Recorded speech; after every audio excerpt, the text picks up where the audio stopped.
Good morning বন্ধুরা, তোমাদের পছন্দের ধারাবাহিক শুভ বিবাহের আজকের পর্বের রিভিউ নিয়ে আমি পৌঁছে গেছি তোমাদের সামনে।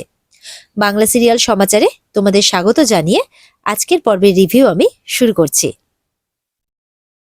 দেখা যাক, গতকালকে তো আমরা সার্থকের অনেক কীর্তিকলাপই দেখলাম। আজকে সার্থক নতুন কি চাল চালে, আর সার্থকের কথাগুলোকে কতটা সত্যি হিসেবে মেনে নিয়েছে তার বাড়ির লোক, চলো আমরা দেখে নিই।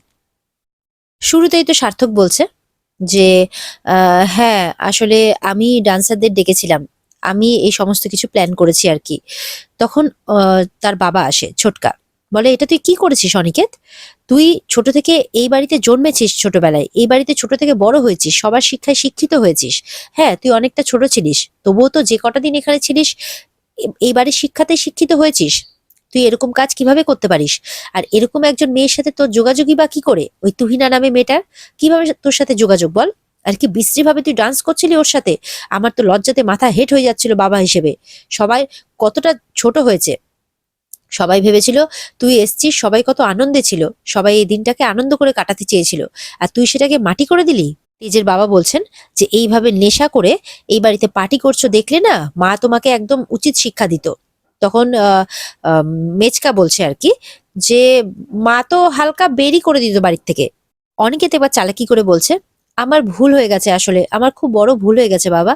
আসলে আমি তো সেই ছোটবেলা থেকে এই বাড়িতে নেই, তাই এই বাড়ির শিক্ষা, সংস্কৃতি, আচার এই সমস্ত কিছু আমার মনেই ছিল না।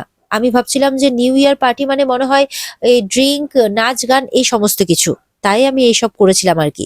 সুধা বলছে, তুমি নাকি বলছিলে তোমার ছোটবেলাকার স্মৃতি ছাড়া আর কোনো কিছু নাকি মনে নেই, তাহলে এইসব ডান্স, ড্রিঙ্ক, এই সমস্ত কিছু তো একটা 10 বছরের বাচ্চার মনে রাখার কথা নয়, বা তার লাইফে ঘটারও কথা নয়, তাহলে সেই সমস্ত কিছু তোমার কি করে মনে আছে শুনি? নাকি তুহিনার কথা মনে থাকার কথা, কিন্তু তার কথাও তোমার মনে আছে? তখন সার্থক চালাকি করে বলছে, তুহিনা তো একজন গ্রেট ডান্সার, আমি আজকে সকালে ওর ভিডিও দেখেছিলাম, তাই তো ওকে বুক করেছিলাম আমি। ঝিনুক বলছে, কিন্তু তুমি যে কালকে রাত্রে আমাকে আর দিদিকে নেশা করাতে চাইছিলে, কেন করাতে চাইছিলে?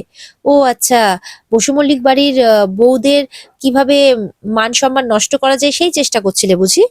তেজ বলছে, তুই সুধাকে সুধাময়ী আচার্য বলে ডাকছিস, সুধার বিয়ের আগের পদবি তোর কিভাবে মনে আছে? আর ইমন বলছিল সার্থক চ্যাটার্জির ব্যাপারে, ও কিভাবে সার্থক চ্যাটার্জির কথা জানলো? আর তোর সাথে সার্থক চ্যাটার্জির কি সম্পর্ক আছে বল, আমাকে বল। সুধা বলছে, আপনার ভাইকে আপনি জিজ্ঞাসা করুন, ওর কি সত্যি কোনো কিছু মনে নেই, নাকি সবটাই ওর অভিনয়? সুধা এবার সার্থককে বলছে, সবাইকে সত্যিটা তুমি বলবে নাকি আমি বলে দেব? সার্থক মনে মনে বলছে, আমাকে আমার এই নাটকটা চালিয়ে যেতে হবে, না হলে আমি ধরা পড়ে যাব। সার্থকের নাটক বলতে খুব হ্যাবাগোবা হয়ে দাঁড়িয়ে আছে, ভোলাভালা, যেন সে কিছুই জানে না, সে কি করে বসছে সেটাও সে জানে না, কেন করছে সেটাও সে জানে না, এই সমস্ত একটা মুখের আবভাব করে রেখেছে আর কি। আর এদিকে অনিমেষ তো ডান্সারদের বাইরে ছাড়তে গেছে, আর তুহিনার সাথে তো তার কথাই শেষ হচ্ছে না। তুহিনা তার সঙ্গে থাকা মেয়েদেরকে চলে যেতে বলে, আর তুহিনা মনে মনে বলছে, বড় লোকের ছেলে একটা সুযোগ দিচ্ছে, নেওয়া যেতেই পারে। তখন অনিমেষকে বলে, ঠিক আছে, আমরা একটা লং ড্রাইভে যেতে পারি। অনিমেষ তো শুনে একদম প্রচুর খুশি হয়ে যায়। এ কি বলছে রে বাবা, আমার সাথে ঘুরতে যেতে রাজি হচ্ছে? আচ্ছা ঠিক আছে, আমি যাব, আমি অবশ্যই যাব। বলে কালকে? অনিমেষ বলে কালকে? বলে হ্যাঁ, কালকে সারাদিনটা আপনি ফাঁকা রাখবেন, আমরা দুজনে একসাথে লং ড্রাইভে যাব। তারপর অনিমেষের হাতে আবার নিজের ফোন নাম্বারটা লিখেও দেয় তুহিনা, বলে এটা আমার পার্সোনাল নাম্বার, আমি কিন্তু কাউকে দিই না, আপনি কিন্তু যত্ন করে রাখবেন। অনিমেষ বলে হ্যাঁ, আমি নিজের থেকেও বেশি যত্ন করে রাখবো। তখন সেখানে তুহিনা আসে, এসে কাউকে মানে তুহিনা বলতে তুহিনা তো নয়, তার বউ আসে আর কি, তরিতা।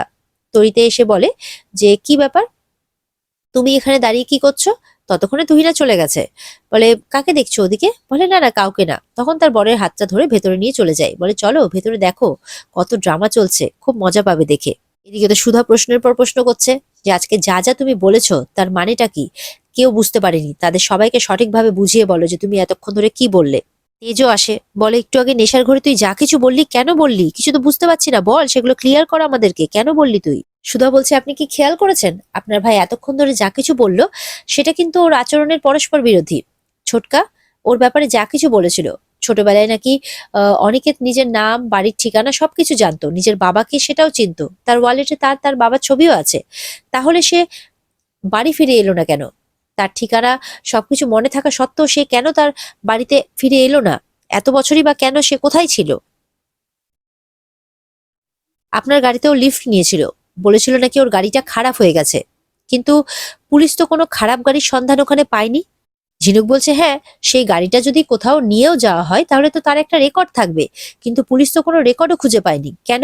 জ্যোৎস্না তখন বলছে, প্রশ্নগুলো তো একদম সঠিক করা হচ্ছে, যথেষ্ট যুক্তি আছে, তাই তো, এটার উত্তর দাও অনিকেত। টোটকা বলছে, অনিকেত তুই চুপ করে আছিস কেন? উত্তর দে, প্রত্যেকটা প্রশ্নের উত্তর দে। প্রত্যেকটা প্রশ্ন তো ঠিকঠাক করা হচ্ছে, তাই তো, এই প্রশ্ন তো আমাদের মনেও আছে, উত্তর দে তুই।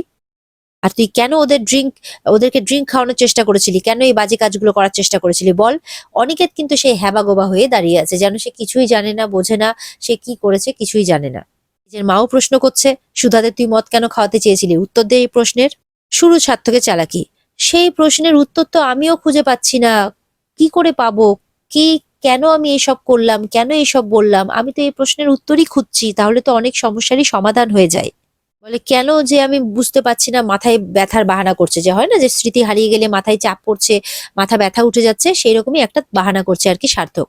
তখন সুধা আসে, যে বলো তুমি কিসের প্রতিশোধ নিতে এখানে এসেছো, কিসের প্রতিশোধ তুমি নিতে চাইছো? সার্থক বলছে, আমি কেন প্রতিশোধ নিতে চাইবো, কার সাথে আমার কি শত্রুতা আছে, কেন প্রতিশোধ নিতে চাইবো? এই বলতে বলতে উল্টে পড়ে যাওয়ার বাহানা করে। সবাই তো ধরতে যায় সার্থককে, সুধা কিন্তু চুপ করে থাকার মানুষ নয়। সুধা কলার ধরে উঠিয়ে বলে, একদম এগুলো বাহানা করতে যাবা না, সত্যি করে বলো এগুলো কেন করছো তুমি? এইভাবে বলছে। তেজ বলছে, সুধা ওর মাথায় লেগেছে, আসতে সুধা। তখন সার্থককে ঘরের ভেতরে নিয়ে চলে যায়, সবাই সে সঙ্গে চলে যায় ভেতরে। তখন ঝিনুক বলছে সুধাকে, মানে ঝিনুক আর সুধা একাই থাকে বাইরে। ঝিনুক বল, তুই চিন্তা করিস না দিদি, সার্থকের মুখোশ আজকে অনেকটাই খুলে গেছে, তুই একদম চিন্তা করিস না, ওর বাকি মুখোশটাও ঠিক বাইরে বেরিয়ে আসবে। তখন সুধা বলছে, এবার তো খেলা শুরু, এবার প্রত্যেকটা বাজিমাত করব আমি, প্রত্যেকটা ক্ষেত্রে ওকে ভয় পাওয়াবো আমি। সুধা বলছে আর কি, এবার আসল খেলাটা ও নয়, খেলবো আমি, সুধা বলে। এদিকে তো সকালে ইমনের ঘুম ভেঙেছে, ভাঙতেই তখন তরিতাকে বলছে, এক কাপ কফি এনে দাও তো। তরিতা বলছে, কেন গো, আমি কি তোমার দাসী নাকি? আর এটাকে তোমার ক্যাফেটেরিয়া বলে মনে হচ্ছে যে এক কাপ কফি দাও তো বলে অর্ডার করছো? বলে, কেন, তুমি তো এই বাড়ির জন্য কাজ করো। তরিতা বলে, হ্যাঁ, আমি এই বাড়ির মানুষদের জন্য কাজ করি ঠিকই, কিন্তু তুমি এই বাড়ির সদস্য নও। তখন বলে, আমি এই বাড়ির গেস্ট। বলে, আরে আমার গেস্ট এলো রে, তুমি মোটেও এই বাড়ির গেস্ট নও, ঠিক আছে? আর যা খেল তুমি কালকে রাতে দেখালে, যা নাচ দেখালে, এই বলে তরিতা ওখান থেকে চলে যায়। আর এদিকে ইমন তো অবাক হয়ে যায়, কালকে রাত্রে না জানি নেশার ঘরে সে কি করেছে। দেখা যাচ্ছে একটু পরে সুধা তার সামনে কফি নিয়ে এসছে, বলে, এই নাও কফি। বলে, সুধা তুমি? বলে, হ্যাঁ, এ নাও কফি খাও। আর ইমন তখন বলছে, কালকে রাত্রে কি আমি কিছু করেছিলাম গো? সুধা বলে, কালকে রাত্রে তুমি যা করেছিলে খুব ভালো কাজ করেছো। ইমন মনে মনে ভাবছে, সুধা আমার সাথে এরকম ভাবে কেন কথা বলছে, এত ভালোভাবে, এমন কি করলাম আমি কালকে রাতে? সুধা এবার বলছে, আজ সকালে সবকিছু পাল্টে দেব আমি, শুধু সার্থকের ঘুম থেকে ওঠার অপেক্ষা, তারপরে তোমাকে সব প্রশ্নের উত্তর দিতে হবে সবার সামনে। এদিকে সুধা নিউজ পেপারে দেখতে পায় যে ইন্সপেক্টর আশুতোষের কালকে রাত্রে অ্যাক্সিডেন্ট হয়েছে, আর উনি একটা হসপিটালে ভর্তি আছেন। এটা, এই খবরটা জানতে পেরে তো শুধু অবাক হয়ে যায়। এদিকে তো দোয়েলকে খুঁজে পাচ্ছে না ওর মা, পুরো বাড়িকে একদম মানে অস্থির করে রেখেছে, যে আমার মেয়ে কোথায় গেল, আমার মেয়ে কোথায় গেল। সুধার মা বলছে যে দোয়েল তো আর বাচ্চা মেয়ে নয় যে ও কোথাও হারিয়ে যাবে। তখন বলে, ফন্টে গুন্ডার কাজ, ফন্টে গুন্ডাই নিয়ে গেছে। বলে, তোমার মেয়ে কি বাচ্চা মেয়ে নাকি? দোয়েল কি বাচ্চা মেয়ে যে ফন্টে গুন্ডা আসবে আর নিয়ে চলে যাবে? তখন এই কথা বলতে বলতেই দোয়েল ঢোকে আর কি ফন্টের সাথে। দোয়েলকে এইভাবে দেখে তো তার মা অবাক, যে এরকম জামা কাপড় পরে। তখন দোয়েলের বৌদি বলছে আর কি, যে তোকে তো কি সুন্দর লাগছে রে দেখতে। তখন দোয়েলের মা বলছে, তুই কোথায় গেছিলি? তুই সারা রাত ধরে এই ছেলেটার সাথে ঘুরেছিস, এই গুন্ডাটার সাথে ঘুরেছিস? দিয়ে বলে, চল তোকে আমি একটা উচিত শিক্ষা দিয়ে ছাড়বো আজকে। দিয়ে দোয়েলের হাতটা ধরে টানতে টানতে নিয়ে যাচ্ছে আর কি ঘরে। দোয়েল তখন জোরে করে হাতটা ছাড়িয়ে দেয়, যে ছাড়ো আমার হাতটা মা। তখন বলে, কি, তোর এত বড় সাহস, তুই আমার উপরে চিৎকার করছিস? যখন দোয়েলকে মারতে যাচ্ছে তখন ফন্টে এসে হাতটা ধরে নেয়, যে আপনি আপনার মেয়েকে শাসন করতেই পারেন, কিন্তু আমার চোখের সামনে আমার বউয়ের গায়ে কেউ হাত তুলবে, এটা আমি কিছুতেই মেনে নিতে পারবো না। তখন তো রেগে যায় দোয়েলের মা, বলে, দাঁড়া, তোদের দুজনের এবার ডিভোর্সের আমি ব্যবস্থা করব। তখন দোয়েলের বৌদি বলছে, মা, তুমি তো ডিভোর্সের বিরুদ্ধে ছিলে, তাহলে এখন ডিভোর্সের কথা বলছো? তখন বলছে, আমার মেয়ের ভালোর জন্য আমি যা ইচ্ছে তাই করব। এই বলে তো ভেতরে চলে যায়। তখন দোয়েলকে ফন্টে বলছে, তুমিও কি এটাই চাও দোয়েল, আমাদের ডিভোর্সটা হয়ে যাক? তখন দোয়েল বলছে, দেখো ফন্টেদা, আমি জানি তুমি খারাপ মানুষ নও, তুমি ভালো মানুষ, কিন্তু কি বলতো, আমারও তো একটা স্বপ্ন ছিল যে আমি কোনো বড় বাড়ির বউ হব, আমার গাড়ি থাকবে, বাড়ি থাকবে, আমি সোনা হীরের গয়না পরবো, আমার এরকম একটা স্বপ্ন ছিল, কিন্তু সেই স্বপ্ন তো তুমি কোনোদিনই পূরণ করতে পারবে না বলো?